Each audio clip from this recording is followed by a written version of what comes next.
Hello student, तो आज के इस वीडियो में हम पढ़ने वाले हैं क्लास 12th केमिस्ट्री। और केमिस्ट्री का ये हमारा रिवीजन की क्लास चल रहा है जो कि हम सुबह में आपको प्रोवाइड कर रहे हैं। आज के इस वीडियो में रिवीजन का हम तीसरा चैप्टर पढ़ेंगे जो है रासायनिक बलगत और हम इस वीडियो में हम इन सभी टॉपिक पर डिस्कस करेंगे कि रासायनिक बलगत क्या होता है, तीव्र अभिक्रिया क्या होती है, मंद अभिक्रिया क्या होती है, अति मंद अभिक्रिया क्या होता है, इन सभी पर हम डिस्कस करने वाले हैं। मैं केवल इतना ही कहूँगा कि वीडियो को अंत तक जरूर देखना है और केवल देखना ही नहीं है दोस्त, बल्कि कॉपी पेन लेकर बैठिएगा, समझते हुए सीखते हुए चलेंगे। चलिए स्टार्ट करते हैं, समझ लेते हैं। चलिए सबसे पहला हम यही समझेंगे कि रासायनिक बलगत की पढ़ रहे हैं तो रासायनिक बलगत की कहते किसे हैं दोस्त, रासायनिक बलगत की होता क्या है। तो मैं आपको बताना चाहूंगा कि देखिए रासायनिक बलगत की क्या है। रासायनिक बलगत की याद रखेंगे, रासायनिक बलगत की क्या है, रसायन विज्ञान की एक शाखा है। किसकी शाखा है?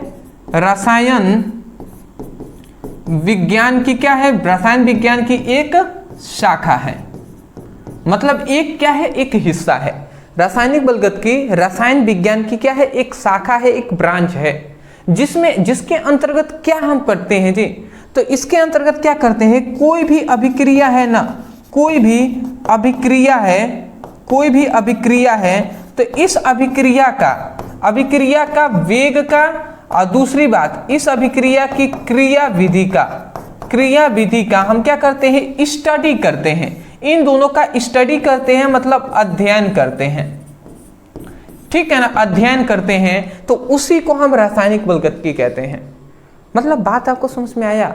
हम ये कह रहे हैं कि रासायनिक बलगत की रसायन विज्ञान की वह शाखा है, वह ब्रांच है जिसके अंतर्गत किसी भी अभिक्रिया का वेग तथा उस अभिक्रिया के क्रिया विधि का अध्ययन किया जाता है, रासायनिक बलगत की कहलाता है। मतलब रासायनिक बलगत की विज्ञान की एक शाखा है जिसके अंतर्गत क्या करते हैं, कोई भी अभिक्रिया है तो उसका वेग कब बढ़ रहा है, कब घट रहा है, कितने से वेग चल रहा है, तो इसका हम अध्ययन करेंगे। प्लस उसकी क्रिया विधि, कौन, मान लेते हैं कोई अभिक्रिया है तो कौन किससे क्रिया कर रही है, तो उसका भी अध्ययन करना है, रासायनिक बलगत की कहलाता है। तो मैं आशा करता हूं कि अभी आप समझ के होंगे रासायनिक बलगत की क्या होता है। परिभाषा रटना नहीं है, मैंने फिर भी यहाँ पे लिखा हुआ है, फिर भी मैं कहूँगा परिभाषा आप यहीं से याद कीजिएगा। अंतिम बार एक बार और मैं बोल रहा हूँ, याद कर लीजिएगा, नोट डाउन कर लीजिएगा। कहेंगे रासायनिक बलगत की रसायन विज्ञान की एक शाखा है जिसके अंतर्गत किसी अभिक्रिया के वेग तथा उसकी क्रिया विधि का अध्ययन किया जाता है, रासायनिक बलगत की कहलाता है। वही लिखा गया है, रासायनिक बलगत की रसायन विज्ञान की वह शाखा है जिसके अंतर्गत किसी अभिक्रिया के वेग तथा अभिक्रिया के कार्य विधि का अध्ययन किया जाता है, रासायनिक बलगत की कहलाता है।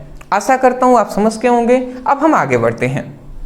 नेक्स्ट अब आता है हमारा दूसरा कि वेग के आधार पर अभिक्रियाओं के प्रकार। अब मान लेते हैं कोई भी अभिक्रिया है तो अभिक्रिया का हम वेग ज्ञात कर रहे हैं, तो यदि वेग के आधार पर हम अभिक्रियाओं को बांटे ना कि अभिक्रिया कितने टाइप्स में है, तो वेग के आधार पर अभिक्रिया जो होते हैं वो 3 प्रकार की होती हैं। कितने प्रकार के? 3 टाइप्स की होती है, 3 प्रकार की। पहली होती है तीव्र अभिक्रिया, दूसरी होती है अति मंद अभिक्रिया और तीसरी होती है मंद अभिक्रिया। अब आता है तीव्र अभिक्रिया किसे कहते हैं, मतलब तेजी से जो चल रही है अभिक्रिया उसे क्या कहते हैं। तो ध्यान से समझेंगे, ऐसी अभिक्रिया जो 1 सेकंड से भी कम समय में, मतलब समझिएगा ऐसी अभिक्रिया जो 1 सेकंड से भी बहुत कम समय में पूर्ण हो जाती है, तो उस अभिक्रिया को हम क्या कहेंगे, तीव्र अभिक्रिया कहते हैं। मतलब कोई ऐसा रिएक्शन है, कोई ऐसी अभिक्रिया है जो 1 सेकंड से भी कम ही समय में तुरंत वो कंप्लीट हो जाएगी, पूर्ण हो जाएगी, तो उस अभिक्रिया को हम क्या कहते हैं, तीव्र अभिक्रिया कहते हैं। परंतु याद रखेंगे इतनी वो तेजी से ये अभिक्रिया होती है ना कि इसके जो वेग है ना उसका ज्ञात नहीं कर पाएंगे कि कितने वेलोसिटी से, कितने स्पीड से वो चल रही है, उसका हम पता नहीं लगा पाएंगे दोस्त। ये आप याद रखेंगे, ठीक है ना। ये आप याद रखेंगे। जैसे एग्जांपल से अगर हम बता दें तो जैसे हम NaCl को ले लेते हैं, NaCl को ले लिए, अब प्लस इसको हम सिल्वर नाइट्रेट से हम क्रिया करा देते हैं, AgNO3 से हम क्रिया करा देते हैं। तो ये क्या होता है, यहाँ से सिंपल सा, यहाँ से जो Ag है ये क्लोरीन के साथ क्रिया कर लेता है, इस तरीके से ये दोनों आपस में क्रिया कर लेते हैं। तो AgCl, सबसे पहले तो AgCl सिल्वर क्लोराइड बन के ये बाहर निकल गए, बचा क्या, सोडियम बचा, NO3 यहाँ पे बचा, तो NaNO3 यहाँ पे बन जाते हैं, ये सोडियम नाइट्रेट यहाँ पे बन गया जी। तो ये हमारी एक अभिक्रिया यहाँ पे दिखाई दे रही है। अब ये थोड़ा सा मैं हटा दे रहा हूँ, या आप चलिए समझने के लिए मैंने यह बनाया है, ऐसे आप नहीं करेंगे, केवल रिएक्शन लिखेंगे। तो ये एक क्या है, ये एक तीव्र अभिक्रिया है जो 1 सेकेंड से भी कम समय में ना पूर्ण हो जाती है। अब इसका हम वेग पता करें कि कितनी स्पीड से ये हुआ है, तो वेग हम पता नहीं कर पाएंगे, ठीक है ना, वेग हम इसका पता नहीं कर पाएंगे, ये आप याद रखेंगे। ये एक कैसी अभिक्रिया है जी, तो ये एक मतलब जो तीव्र अभिक्रिया के एग्जाम्पल हम कह सकते हैं, जो आयनिक अभिक्रिया होती है ना, आयनिक अभिक्रिया, ज्यादातर जो आयनिक अभिक्रियाएं होती हैं वो कौन सी अभिक्रियाएं होती हैं, वो तीव्र अभिक्रियाएं ही होती हैं, ठीक है ना। तो जो भी आयनिक अभिक्रियाएं हैं वो सभी क्या है, तीव्र अभिक्रियाएं होती हैं। जैसे ये एक आयनिक अभिक्रिया है, ठीक है ना। तो मैं आशा करता हूं कि आपको समझ में सबसे पहले तो आ गई होंगी। अगला आता है अति मंद अभिक्रिया। अति मंद अभिक्रिया का मतलब कि एक ऐसी अभिक्रिया जो मतलब बहुत ही धीरे से होती है। अति मंद मतलब बहुत ही धीरा, धीरा का मतलब इतना धीरा ना कि उसका अभिक्रिया शुरुआत हो रही है तो मतलब वो अभिक्रिया शुरुआत होने में ही 2 महीने 4 महीना साल 2 साल लगा दे, मतलब समय ही ना मालूम चले कब वो स्टार्ट होगा और कब कंप्लीट होगा। तो इतनी धीरे से अभिक्रिया हो रही है, तो उस अभिक्रिया को अति मंद अभिक्रिया कहते हैं। जैसे वही लिखा गया, ऐसी अभिक्रिया जिसमें कुछ महीने या कुछ वर्ष में भी प्रारंभ होने का पता नहीं चलता है। मतलब ऐसी अभिक्रिया जिसके कुछ महीने या कुछ वर्ष के बाद भी प्रारंभ वो अभिक्रिया हुई है या नहीं, स्टार्ट हुआ है या नहीं, वो भी अभी पता नहीं चल पाता है। तो कंप्लीट होने का छोड़ दीजिए, प्रारंभ स्टार्ट हुआ या नहीं वही अभी पता नहीं चलता है कुछ महीने या कुछ वर्षों में, तो उस अभिक्रिया को ही हम क्या कहते हैं, अति मंद अभिक्रिया कहते हैं, ठीक है ना। इतनी ये धीरे से होती है, इतनी धीरे से कि इसका भी वेग हम क्या कर सकते हैं, नहीं ज्ञात कर सकते, ठीक है ना, इसका भी वेग हम नहीं ज्ञात कर सकते। जैसे एग्जांपल हम ले लेते हैं, जैसे 2H2 + O2, ठीक है ना, 2H2 + O2 इक्वल टू क्या बनता है, 2H2O। तो यहाँ पे हमने एक अभिक्रिया लिखा हुआ है कि हाइड्रोजन और ऑक्सीजन मिलकर H2O मतलब जल का निर्माण करते हैं। तो ये एक अति मंद अभिक्रिया है जिसमें पता नहीं चल पाता कि कब हाइड्रोजन ऑक्सीजन मिलकर जल का निर्माण करेंगे। जैसे एक सिंपल सा एग्जांपल दे रहे हैं, जैसे कि हीरा का बनना, जो हीरा बनता है तो वो इतना धीरे से करोड़ों वर्षों लगते हैं तब जाकर वो अभिक्रिया क्या होती है, कंप्लीट होता है और हीरा बन पाता है।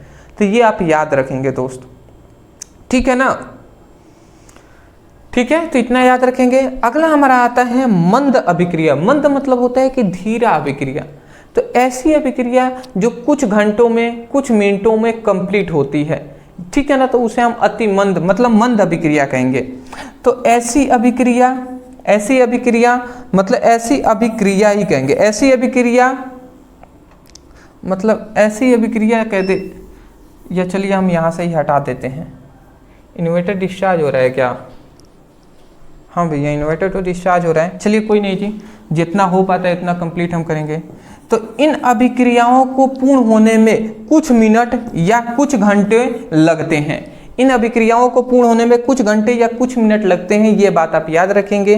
तो इनके वेग ज्ञात नहीं किया जा सकता, ठीक है ना, इनका भी वेग हम क्या कर सकते हैं, ज्ञात नहीं कर सकते हैं, ये आप याद रखेंगे, ठीक है ना, ठीक है, ये आप याद रखेंगे कि मतलब मंद अभिक्रियाओं जो है ना उसका पूर्ण होने में कुछ मिनट या कुछ घंटे लगते हैं। इनका वेग ज्ञात ज्ञात नहीं मतलब नहीं, ज्ञात किया जा सकता है ना, कुछ मिनट या कुछ घंटे लगते हैं तो ज्ञात किया जा सकता है दोस्त, इनके वेग को हम ज्ञात कर सकते हैं। जैसे आणविक अभिक्रिया, आणविक अभिक्रिया का एक एग्जाम्पल हम दे रहे हैं, जैसे कि 2H2O2 हम ले लेते हैं और इसको अगर हम क्या कर देते हैं, ये रिएक्शन करेगा तो कैसे टूट जाता है दोस्त, तो ये 2 मात्रा में जल के अणु बनाते हैं, 2 मात्रा में ऑक्सीजन निकलता है।